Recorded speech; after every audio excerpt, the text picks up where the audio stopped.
11 जून 1981 Paris के boy दे बिलों park के अंदर एक शख्स एक सूटकेस लेक में फेंकने की कोशिश कर रहा था, लेकिन सूटकेस से टपकता हुआ खून लोगों की नज़र में आ गया।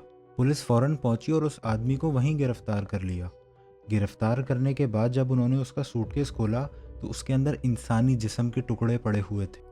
अरेस्ट होने वाले शख्स का नाम था इस्से सगावा, जो पेरिस की सोरबोन यूनिवर्सिटी के अंदर पढ़ रहा था। उसने एक डच स्टूडेंट रेने हार्टवेल्ड को पोइट्री डिस्कस करने के लिए अपने अपार्टमेंट में बुलाया। जब रेने तेज आवाज में अपनी पोइट्री पढ़ रही थी तो वो छुपके से उसके पीछे गया।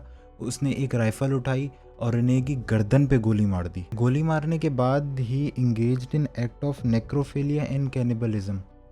कैनिबलिज्म तो आप लोगों को पता ही होगा, लेकिन नेक्रोफिलिया जिनको नहीं पता, नेक्रोफिलिया का मतलब है engaging in sexual habits with a dead body. Sagawa ने रेने की डेड बॉडी के कुछ पार्ट्स फ्रीज करके भी रख लिए थे ताकि वो उनको बाद में कंज्यूम कर सके। पुलिस को उसने बहुत आराम से बताया कि मुझे उसका फ्लैश कंज्यूम करना था, इसकी वजह से मैंने उसको मारा है। डिस्पाइट दिस हेनियस क्राइम, फ्रांस के कोर्ट ने उसे लीगली इंसेन करार दे दिया। मतलब वो अब जेल नहीं जाने वाला था।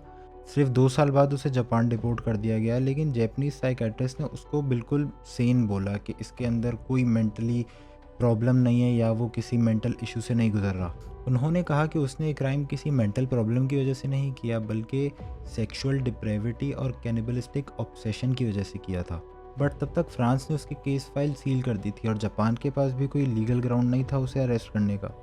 तो अगस्त 1986 में सगावा साइकेट्रिक हॉस्पिटल से निकला as a free man. Free होने के बाद उसने बुक्स लिखी, टीवी शोज़ पर अपीयरेंसेस दी, डॉक्यूमेंट्रीज का हिस्सा बना, इवन पोर्नोग्राफिक फिल्म्स में भी नजर आया। He did not show any real remorse in his interviews, और वो तो ये भी कहता था कि उसके अंदर की जो कैनिबलिज्म की फैंटेसीज हैं वो अभी तक जिंदा हैं। उसने अपने इंटरव्यू में बताया कि उसके अंदर जो कैनिबलिज्म की ख्वाहिश थी वो बचपन से ही पैदा हो गई थी।